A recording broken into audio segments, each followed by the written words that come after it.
ಆತ್ಮೀಯ H16 news ಅರ್ಥಾತ್ ಹೇ ಸೀತಾರಾಮಗೆ ಸ್ವಾಗತ. ನಾನು ನಿಮ್ಮವ MI ಅದು ಮಲ್ಲಪ್ಪ ಜೋತಾವರ್. ಆತ್ಮೀಯರೇ,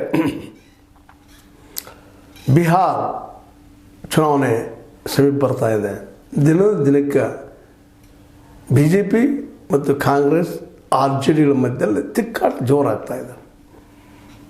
ಮತಗಳ ಕಳ್ಳ ಕಳ್ಳ ಕಳ್ಳ ಅಂತ ಎಲ್ಲಿ ಹೋದ್ರೆಲ್ಲ ಪ್ರತಿಧ್ವನಿಸ್ತಾ ಇದೆ ಬಿಹಾರ ತುಂಬ. ನಿಧಾನಕ್ಕೆ ಕಾಂಗ್ರೆಸ್ನ ಧೂಳಿ ಮೇಲೆ ಹೇಳ್ತಾ ಇದೆ. ಇನ್ನೊಂದು ಕಡೆಗೆ ನಿತೀಶ್ ಕುಮಾರ್ ಅವರು ತಮ್ಮ ಮೊದಲಿನ ವರ್ಚಸ್ಸನ್ನು ನಿತೀಶ್ ಕುಮಾರ್ ಕಳ್ಕೊಂಡಿದ್ದಾರೆ. ಜೊತೆಗೆ NDA ಮೊದಲಿನಷ್ಟು ಪವರ್ಫುಲ್ ಇಲ್ಲ ಅಲ್ಲೇ ಅನ್ನೋದು ಈ ಸಂದರ್ಭದಲ್ಲಿ. ಜೊತೆಗೆ ರಾಹುಲ್ ಗಾಂಧಿಯವರು ಮತಗಳ ಕಳ್ಳತನ ಇಲೆಕ್ಷನ್ ಕಮಿಷನ್ ಮೂಲಕ ಮಾಡ್ತಾರೆ ಅನ್ನುವಂಥ ಮೂಮೆಂಟ್ ಸ್ಟಾರ್ಟ್ ಮಾಡಿದ್ದು ಬಿಹಾರದಲ್ಲೇ ನಮ್ಮ ಮೋದಿಜಿಯವ್ರಿಗೆ ಭಾಳಷ್ಟು ಗಾಬರಿ ನೋಟ್ ಮಾಡೋದು. ಇಂಥ ಪ್ರಸಂಗ ಏನು ಮಾಡಬೇಕು ಅಂಥ ಸಮಯದಲ್ಲಿ ಯಾರೋ ಮಾಡಿದ್ದು, ಅದು ಕಾಂಗ್ರೆಸ್ಸಿಗರು ಸ್ಲೀಪ್ ಆಫ್ ಟಂಗ್ ಆಗಿರ್ಬೋದು ಅಥವಾ ನಿಜವಾಗಿಯೂ ಆಗಿರ್ಬೋದು, ಅದ್ರ ಬಗ್ಗೆ ನಾನು ಹೇಳಕ್ಕೆ ಸಾಧ್ಯ ಇಲ್ಲ.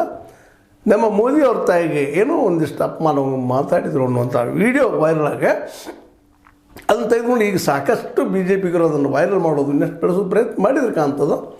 ಆದರೆ ಕೊನೆಗೆ ಮೊದಲ ಬಾರಿಗೆ ನಮ್ಮ ಮೋದಿಜಿಯವರು ತಾಯಿಯ ಬಗ್ಗೆ, ತಾಯಿಯ ಹೆಸರನ್ನು ತೆಗೆದುಕೊಂಡು ಮಾತಾಡಿದ್ದಾರೆ. ಕೇಳ್ರಿ ಮೊದಲು ಅದನ್ನು. ರಾಜಕೀಯಕ್ಕೂ ನನ್ನ ತಾಯಿಗೂ ಏನೂ ಸಂಬಂಧವಿಲ್ಲ. ಆಕೆಯ ತಪ್ಪೇನು? ಆಕೆಯನ್ನು ಯಾಕಾಗಿ ನಿಂದಿಸಲಾಯಿತು? ಮಹಿಳೆಯರು ಅಶಕ್ತರು ಎನ್ನುವ ಮನಸ್ಥಿತಿ ಇರುವವರೇ ತಾಯಂದಿರನ್ನು ನಿಂದಿಸುತ್ತಾರೆ. ನಾನು ನನ್ನ ತಾಯಿಯ ಮಗ, ನಾನು ನಿಮ್ಮೊಂದಿಗೆ ನನ್ನ ನೋವನ್ನು ಹಂಚಿಕೊಳ್ತಿದ್ದೇನೆ ಎಂದು ಗದ್ಗದಿತರಾಗಿ ಮಾತಾಡ್ತಾರೆ. ಅಡ್ಡಿಲ್ಲ, ಭಾಳ ಚೆನ್ನಾಗಿ ಮಾತಾಡ್ತಾರೆ ಮತ್ತು ಇದ್ದಿದ್ದು ಫ್ಯಾಕ್ಟ್ರಿನ ಹೇಳ್ತಾ ಇದ್ದಾರೆ. ಯಾಕೆ ಇಡೀ BJP ಈಗಾಗಲೇ ಟ್ರೈ ಮಾಡ್ತಾಯಿದೆ ಅಂತ ತೆಗೆದುಕೊಂಡ, ಇಲ್ಲ ತಾಯಿಗೆ ಅಪಮಾನ ಮಾಡಿದರು ಅಂತೆಲ್ಲ ಕಡೆ ಚರ್ಚೆ ನಡೀತಾ ಇದೆ.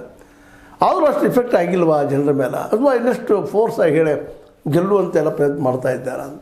ಯಾರೋ ರಾಜಕೀಯದಲ್ಲಿ ತಾಯಿಯನ್ನು ತಂದೆಯನ್ನು ತರಬಾರದು ಅಂತ ಹೇಳುವಂಥವ್ರು ಇವತ್ತು ಅದನ್ನು ಮಾಡ್ತಾ ಇದ್ದಾರೆ. ನಿಜವಾಗಿಯೂ ನಿಂದನೆ ಮಾಡೋದು ತಪ್ಪನ ಮಾಡಿದಿರೋದು ಯಾರೋ ಮಾಡಲಿ, ಅವರು BJPಗರು ಮಾಡಲಿ, ಕಾಂಗ್ರೆಸ್ಗರು ಮಾಡಲಿ, ಯಾರೋ ಮಾಡಲಿ, ನಿಂದನೆ ಅಪಮಾನ ಇವು ತಪ್ಪನ.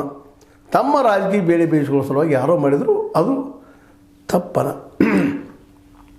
ಇವತ್ತು ನಮ್ಮ ಮೋದಿಯವರು ತಮ್ಮ ತಾಯಿಯವರಿಗೆ ಅಪಮಾನ ಆಗ್ಯದ, ಅಪಮಾನ ಮಾತಾಡಿದರು ಕಾಂಗ್ರೆಸ್ಸಿಗರು ಅಂತ ಮಾತಾಡಿದಂದಾಗೆ ಸಹಜವಾಗಿ ಚರ್ಚೆ ನಡೀತಾನೆ ಇದೆ. ಆದರೆ ಇಲ್ಲಿವರೆಗೆ ರಾಹುಲ್ ಗಾಂಧಿಯವ್ರ ಸಹಿತ ಅಲ್ಲಗಳದಿಲ್ಲ. ಇದರ ಅರ್ಥ ಏನಪ್ಪ ಅಂದ್ರೆ ಅದು ಆಗಿದ್ದು ಸರಿನ, ಆಗಿದ್ದು ಸತ್ಯನ ಅನ್ನೋದು ಕಂಡು ಬರ್ತಾ ಇದೆ, ಅನ್ನಿಸ್ತಾ ಇದೆ. ಹೀಗಾಗಿ ಅದಕ್ಕಾಗಿ ಕಾಂಗ್ರೆಸ್ಸಿಗರು ನಾವು ಖಂಡಿಸಲೇಬೇಕಾಗ್ತದೆ, ಅದರಲ್ಲಿ ಎರಡು ಮಾತ್ರ ಇಲ್ಲ. ಅವರು ಅಪಮಾನ ಮಾಡಿದ್ದಾರೆ ತಾಯಿಗೆ. ಆದರೆ ಅದನ್ನು ದೊಡ್ಡದು ಮಾಡಿಕೊಂಡು ನಮ್ಮ ಮೋದಿಜಿಯವರು RJD ಮತ್ತು ಕಾಂಗ್ರೆಸ್ಸನ್ನು ಹಣಿಯುವ ಪ್ರಯತ್ನ ಮಾಡ್ತಾ ಇದ್ದಾರೆ. ಮತ್ತು ಅವ್ರ ಭಾಷೆ ಮೇಲೆ ಹೇಳುತ್ತಂತೆ, ಅದು ನಿಮ್ಗೆ ಗೊತ್ತದ. ಭಾಳ ಸುಂದರವಾಗಿ ಮಾತಾಡುವಂಥವ್ರು, ಹಿಂದಿ, ತಮ್ಮ ಗುಜರಾತಿ. ಈ ಒಂದು ಸಂದರ್ಭದಲ್ಲಿ ಅವರು ಭಾಳ ಚೆನ್ನಾಗಿ ಇದನ್ನು ಸಂದರ್ಭ ಮಾಡ್ಕೊಳ್ಳೋಕ್ಕೆ ಪ್ರಯತ್ನ ಮಾಡ್ತಾ ಇದ್ದಾರೆ. ಅದರಲ್ಲೂ ಲಾಲೂ ಪ್ರಸಾದರ ಇತಿಹಾಸ ನೆನಪು ಮಾಡಿಕೊಂಡು ಇವತ್ತು ಲಾಲೂ ಪ್ರಸಾದ್ ದೂರ ಮಾಡಿದ್ದು ಯಾಕಪ್ಪ ಅಂದ್ರೆ ಅವರ ನೀತಿಯಿಂದ. ಇದ್ರಾಗೆ ಹೆಣ್ಮಕ್ಳನ್ನು ದೂರ ಸರಿದ್ರೆ ಮತ್ತೆ ಇವತ್ತು ಹೆಣ್ಮಕ್ಳ ಬಗ್ಗೆ ಇಂಥ ಸಣ್ಣದ ಮಾತು ಮಾತಾಡ್ತಾ ಇದ್ದಾರೆ ಕಾಂಗ್ರೆಸ್ಸಿಗರು ಮತ್ತು BJPಗರು ಕುಡ್ಕೊಂಡು ಅನ್ನುವಂಥದ್ದು. ನಾವು ಒಬ್ಬ ತಾಯಿಯ ಅಪಮಾನವನ್ನು ಸಹಿಸುವುದಿಲ್ಲ. RJDಯ ದೌರ್ಜನ್ಯ ಮತ್ತು ಕಾಂಗ್ರೆಸ್ನ ದಾಳಿಯನ್ನು ನಾವು ಸಹಿಸುವುದಿಲ್ಲ, ಇದನ್ನು ವಿರೋಧಿಸ್ತೀವಿ. ಮತ್ತು ಕಾಂಗ್ರೆಸ್ ದಾಳಿ ನಾವು ಸಹಿಸುವುದಿಲ್ಲ ಎಂಬ ಮಾತುಗಳ ಜೊತೆಗೆ ಇದು ಪ್ರತಿಯೊಂದು ರಿಂಗನ ಆಗಬೇಕು ಅಂತ ತಾಯಿಗೆ ಅಪಮಾನ ಮಾಡಿದಂಥ ವಿಷಯ ಎಲ್ಲರಿಗೂ ಗೊತ್ತಾಗಿದೆ. ಇವ್ರು ಎಂಥವ್ರು ಇದ್ದಾರಾ ಅನ್ನುವಂಥದ್ದು. ಇದು ಒಂದು ಪಾರ್ಟ್ ಆಫ್ ದ ಇಲೆಕ್ಷನ್. ಹೇಗಾದರೂ ಗೆಲ್ಲಬೇಕಾಗಿದೆ. ಮೌದ್ಕ ಸೌದಾಗರ್ ಮಾತಾಡಿ ಸೋನಿಯಾ ಗಾಂಧಿಯವರು ಮೋದಿಯವರು ಒಳಗೆ ತೊಗೊಂಬಂದುಬಿಟ್ರು.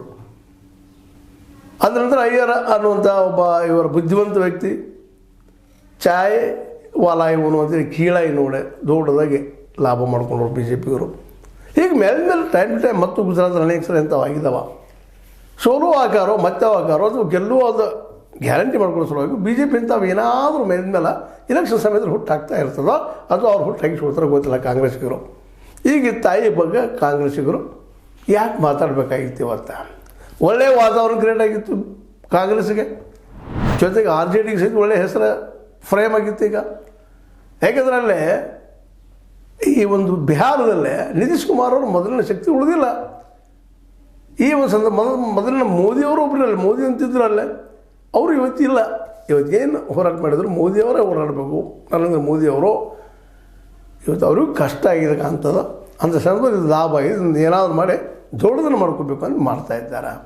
ಆದ್ರೆ ಏನೋ ಆಗಲಿ, ಅದು ರಾಜಕೀಯವಾಗಿ ಅದನ್ನು ಮರೆತು ಬಿಡಬೇಕಾಗಿತ್ತು ಮೋದಿಜಿಯವರು, ಅದು ತಂದಿದ್ದಾರೆ. ಆದರೆ ತರಲಿ, ಆದರೆ ಇದನ್ನು ಮಾತಾಡೋ ಅವಶ್ಯಕತೆ ಕಾಂಗ್ರೆಸ್ಸಿಗೆ ಇತ್ತ. ಮೋದಿಯವ್ರ ತಾಯಿಗೆ ಆಗಿರ್ಬೋದು, ಯಾವುದೇ ಹೆಣ್ಣು ಮಗಳಿಗೆ ಆಗಿರ್ಬೋದು, ಈ ರೀತಿಯಾಗಿ ಅಪಮಾನ ಮಾಡೋದು ಎಷ್ಟು ಸರಿ ಅನ್ನುವಂಥದ್ದು ಈ ಸಂದರ್ಭದಲ್ಲಿ ಚರ್ಚಾ ವಿಷಯ. ಇರಲಿ, ಚರ್ಚೆ ಮಾಡಲಿ, ಜೊತೆಗೆ ಮಾತ್ರ ಏನೂ ಇರಲಿ. ಮತ್ತು ಇನ್ನೊಂದು ಮಾತನ್ನು ಹೇಳ್ತಾರೆ, ಭಾಳ ಬುದ್ಧಿವಂತರು ನಮ್ಮ ಮೋದಿಯವರು. ನಾನು ಕ್ಷಮಿಸ್ತೇನಪ್ಪ ಅವ್ರನ್ನ, ಅದೇನು ಆಯ್ತು ಏನು ಅಂದ್ಕೊಳ್ಳಿ. ಅವ್ರು ಕಾಂಗ್ರೆಸ್ಸಿಗರು ಮತ್ತು ಇನ್ನುಳಿದವರು RJD ಅವರು. ಆದರೆ ಬಿಹಾರ ಜನ ಕ್ಷಮಿಸೋದಿಲ್ಲ ಅವರನ್ನು. ನನ್ನ ತಾಯಿ ಸಲ ಮಾತ್ರ ಅವ್ರಿಗೆ ಅಷ್ಟು ನೋವಾಗಿದೆ. ಎಷ್ಟು ಅದ್ಭುತವಾದ ಕಲ್ಪನೆ, ವಿಚಾರ, ಒಂದು ಭಾವನೆಗಳನ್ನ ಯಾವ ರೀತಿ ಆಟ ಆಡಿಸ್ಬೇಕು ಅನ್ನೋದಕ್ಕೆ ಮೋದಿಯವರಿಂದ ಕಲಿಯುವಂಥದ್ದು ಭಾಳಷ್ಟು ಅದಂತ. ಇದು ಕಾಲಿಷ್ಟ ಬದುಕಿನ ಅನುಭವಗಳಿಂದ ಬಂದಂಥವ್ರ ಮೇಲೆ. ಹೌದು, ಅವರು ವ್ಯವಸ್ಥೆ ತರುವಲ್ಲೇ ಸೋತಿರ್ಬೋದು, ಉದ್ಯೋಗ ಕೊಡಿಸುವಲ್ಲೇ ಸೋತಿರ್ಬೋದು, 15 ಲಕ್ಷ ಪ್ರತಿಯೊಂದು ಬಡ ಕುಟುಂಬಕ್ಕೆ ಹಾಕೋದ್ರಲ್ಲಿ ಸೋತಿರ್ಬೋದು, ಇನ್ನೂ ಅನೇಕ ಸೋಲುಗಳಾಗಿರ್ಬೋದು. ದೇಶದ ಅರ್ಥವ್ಯವಸ್ಥೆ ಇವತ್ತು ಬಿದ್ದು ಹೋಗಿರ್ಬೋದು. ಇವತ್ತು ಅನಿವಾರ್ಯವಾಗಿ ಚೈನಾದ ಕಡೆಗೆ ಮುಖ ಮಾಡುವಂಥ ಪ್ರಸಂಗ ಬಂದಿರ್ಬೋದು. ಮತ್ತು ಅನಿವಾರ್ಯವಾಗಿ ಇವತ್ತು ಕಾರ್ಪೊರೇಟ್ಗಳನ್ನು ದೂರ ಮಾಡಲೇಬೇಕೇನೋ ಅನ್ನೋದು ಸಂಶಯ ಬಂದಿರ್ಬೋದು. ಇವತ್ತು ಕಾರ್ಪೊರೇಟ್ರು ಸಹಿತ ನಾಳೆ ಮುಂದಿನ ಎಲೆಕ್ಷನ್ದು ಹೆಲ್ಪ್ ಮಾಡ್ತಾರೆ ಅನ್ನೋ ಭಯ ಹುಟ್ಟಿರ್ಬೋದು. ಇವೆಲ್ಲ ಕಾರಣಗಳಿಂದಾಗಿ ಇವತ್ತು ಮೋದಿಯವರು ಅತಂತ್ರ ಸ್ಥಿತಿಯಲ್ಲಿ, ಮನಸ್ಥಿತಿಯಲ್ಲಿ ಇದ್ದಾರೆ. ಈ ಸಂದರ್ಭದಲ್ಲೇ ಸಹಜವಾಗಿ ಒಂದು ವಿಶೇಷ ಸಿಕ್ಕಾಗ ಬಿಹಾರಿಗಳ ಮನಗೆಲ್ಲುವಂಥ ಕೆಲಸವನ್ನು ಮಾಡ್ತಾಯಿದ್ದಾರೆ. ಆದರೆ ಬಿಹಾರಿಗಳು ಇದನ್ನು ಈ ಮಾತುಗಳಿಂದ ಪ್ರಭಾವಿತರಾಗಿ ಈ RJD ಮತ್ತು ಕಾಂಗ್ರೆಸ್ನ ಗೆಳೆತನದ ಒಂದೇನು ಸಂಘಟನೆ ಆಗಿದೆ, ಅದನ್ನು ಸಂಘಟನೆ ಅದನ್ನು ಕೆಡವ್ತಾರೆ, ಬೀಳಿಸ್ತಾರೆ. ಯಾರಿಗೆ ಗೊತ್ತಿಲ್ಲ, ಏನು ಗೊತ್ತು ಭವಿಷ್ಯದಲ್ಲಿ ಏನಾಗ್ತದೆ ಯಾರಿಗೇನು ಗೊತ್ತಿಲ್ಲ. ಆದರೆ ಚುನಾವಣೆಯಲ್ಲಿ ಯಾವ ರೀತಿ ಗೆಲ್ಲಬೇಕು, ಹೇಗೆ ಗೆಲ್ಲಬೇಕು ಅನ್ನೋದು ನಾವು ಕಳೆದ 11 ವರ್ಷಗಳಿಂದ ಮೋದಿ ಅವರಿಂದ ಕಲಿತಾನೆ ಬಂದಿದ್ದೀವಿ. ಯಾಕಪ್ಪ, ಏನು ಸೋತರು ಅನ್ನುವಷ್ಟರಲ್ಲೇ ಮತ್ತೆ ಮೇಲೆ ಯಾವುದೋ ರೀತಿ ಮೇಲೆ ಬಂದಿರ್ತಾರೆ, ಗೆಲ್ತಾರೆ, ಅಧಿಕಾರ ಹಿಡಿತಾರೆ. ಯಾವುದೋ ರೂಪ ಇರ್ಬೋದು. ಇವತ್ತು ಮತಗಳ್ಳತನದ ಬಗ್ಗೆ ನಾವು ಇವತ್ತು ಮಾತಾಡ್ತಾ ಇದ್ದೀವಿ. ಸಾಕಷ್ಟು ರಾಹುಲ್ ಗಾಂಧಿ ಅವರು ಮಾತಾಡ್ತಾ ಇದ್ದಾರೆ. ಅವು ಸತ್ಯನೂ ಅನ್ನಿಸ್ತದೆ. ವಿತ್ ಡಾಕ್ಯುಮೆಂಟ್ರಿ ಎವಿಡೆನ್ಸ್ ಮಾತಾಡಲಿಕ್ಕೆ ಇದ್ದಾರೆ. ಇಂಥ ಸಂದರ್ಭದಲ್ಲಿ ಇದನ್ನು ಘಟಿಸಿ ಹೋಗಿ ಈ ಕಾಂಗ್ರೆಸ್ಸನ್ನೇ ನಿರ್ಲಕ್ಷ್ಯ ಮಾಡಲಿಕ್ಕೆ ಪ್ರಯತ್ನ ಮಾಡಲಿಕ್ಕೆ ಹತ್ತಿದ್ರೆ ಅದೇ ನಮಗೆ ಗೊತ್ತಿಲ್ಲ ಬಿಡಪ್ಪ ಅನ್ನೋಂಗೆ ಇರಬೇಕಂತಾರೆ. ಬಟ್ ಅದು ಹೇಳಿ ತೊಗೊಂಬರ್ತಾ ಇದ್ದಾರೆ ಮೋದಿಯವರು. ಯಾಕಂದ್ರೆ ಅದೊಂದು ಇಶ್ಯೂ ಉಳಿದದ. ಇಲ್ಲಿವರೆಗೆ ಬಿಹಾರಕ್ಕೆ ಏನೇನೋ ಪ್ಯಾಕೇಜ್ಗಳ ಮೇಲೆ ಪ್ಯಾಕೇಜ್ ಘೋಷಣೆ ಮಾಡಿದ್ರು ಪ್ರತಿ ಎಲೆಕ್ಷನ್ದಲ್ಲ ನಮ್ಮ ಮೋದಿಜಿಯವರು. ಅವು ಯಾವ ಇಶ್ಯೂ ಆಗಿಲ್ಲ. ಹೀಗಾಗಿ ಜನನ ಅವರಿಂದ ದೂರ ಸಿರುವಂಥ ಪ್ರಸಂಗದಲ್ಲೇ ಇವತ್ತು ಇವ್ರು ಗೆಲ್ಲುವ ಪ್ರಸಂಗ ಹುಟ್ಟಿದಾಗ ಕಾಂಗ್ರೆಸ್ ಮತ್ತು RJD ಅದಕ್ಕೆ ಒಂದೇನಪ್ಪ ಚಕ್ಮೇಟ್ ಹಾಕಿದ್ದಾರೆ. ತಾಯಿಯ ಅಂತಃಕರಣದ ಮಾತುಗಳನ್ನ ಆ ತಾಯಿಗೆ ಅಪ್ಪನ ಮಾಡಿದರು ಅನ್ನುವಂಥ ಮಾತನ್ನು ತೆಗೆದುಕೊಂಡ ಇದರಲ್ಲಿ ಬಿಹಾರಿಗಳು ಯಾವ ರೀತಿ ತೆಗೆದುಕೊಡ್ತಾರೆ, ಯಾವ ರೀತಿ ರಿಸಲ್ಟ್ ಕೊಡ್ತಾರೆ ನಾವು ಪಟ್ಟಂಥದ್ದು. ಯಾಕಂದರೆ ಇಲ್ಲಿವರೆಗೆ ಕಾಂಗ್ರೆಸ್ ಮೌನ ಇರೋದು ಅದನ್ನು ಖಂಡಿಸುವಂಥ ಮಾತಾಗಿಲ್ಲ. ಅಂದ್ರೆ ಇವ್ರು ನಿಂದನೆ ಮಾಡಿದ ಕರೆ ಅಂತ ಅನ್ನಿಸ್ತದ. ನಾವಂತೂ ವಿಡಿಯೋ ನೋಡಿಲ್ಲ ಅದನ್ನು. ಆದರೆ ಅದ್ರ ಬಗ್ಗೆ ಜೋರ್ಜಾರಾಗಿ ನಾವು ಇವತ್ತು ಮೋದಿಯವರು ಕೇಳ್ತಾ ಇದ್ದಾರೆ, ಮಾತಾಡ್ತಾ ಇದ್ದಾರೆ. ಬಿಹಾರ ಜನ ಕ್ಷಮಿಸೋದಿಲ್ಲ, ಅವ್ರನ್ನ ಮನೆಗೆ ಕಳಿಸ್ತಾರೆ ಕಾಂಗ್ರೆಸ್ ಮತ್ತು RJD ಅಂತೇಳಿ. ಏನಾಗ್ತದೆ ನೋಡೋಣ. ಒಟ್ಟಿನಲ್ಲಿ ಮಾತ್ರ ಬಿಹಾರ ಜನಕ್ಕೆ ಮೋದಿಯವರ ಆಡಳಿತದಿಂದ ಭಾಳಷ್ಟು ನಿರಾಶೆ ಆಗ್ಯದ. ಈಗಾಗಲೇ ಹೇಳಿದಂಗೆ ಎಷ್ಟೋ ಯೋಜನೆಗಳು ಪ್ರತಿ ಸಲ ಬಂದವ ಹೇಳ್ತಾನೆ ಇರ್ತಾರೆ ಅವರು.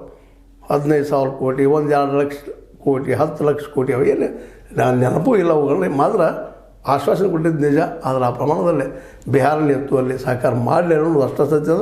ಯಾಕಂದರೆ ಅಲ್ಲಿಯ ರೈತನ ಏನಪ್ಪ ಪರಿಸ್ಥಿತಿ ಅತ್ಯಂತ ಭೀಕರಾಗ್ಯದ. ಬೇರೆ ಬೇರೆ ಕಡೆ ಒಂದು ಕೂಲಿಗಳಾಗಿ ಹೋಗುವಂಥ ಪ್ರಸಂಗ ಆಗ್ಯದ.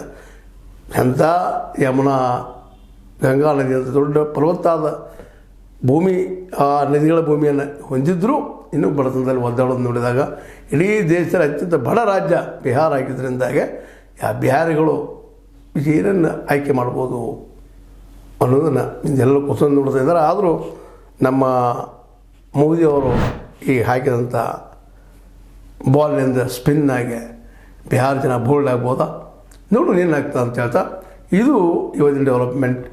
ತಾಯಿಗೆ ಅಪಮಾನ ಮಾಡೋದನ್ನು ಯಾರೂ ಸಹಿಸೋದಿಲ್ಲ. ಆ ಕಾರಣಕ್ಕಾಗಿ BJP ಗೆಲ್ಬೋದಾ? ಇದನ್ನು ನೀವು ಕಾಮೆಂಟ್ ಮಾಡಿರಿ. ಸರಿ ಇಲ್ಲ, ತಪ್ಪು ಮಾಡಿರಿ, ಏನು ಮಾಡಿರಿ, ಕಾಮೆಂಟ್ ಮಾಡ್ತಾಯಿರ್ರಿ, ಚರ್ಚೆ ಮಾಡ್ತಾ ಇರೋದು ಬರ್ರಿ. ಲೈಕ್ ಮಾಡಿ, ಶೇರ್ ಮಾಡಿ, ಕಮೆಂಟ್ ಮಾಡಿ, ಜೊತೆ ಸಬ್ಸ್ಕ್ರೈಬ್ ಆಗೋದು ಹೋಗ್ಬೇಡ್ರಿ. H16 ನ್ಯೂಸ್ ಅರ್ಧ ದೇಶಿ ತಲಾಮಿ ಸತ್ಯಕ್ಕೆ ಅಂಗಡಿ ವಂದನೆಗಳು.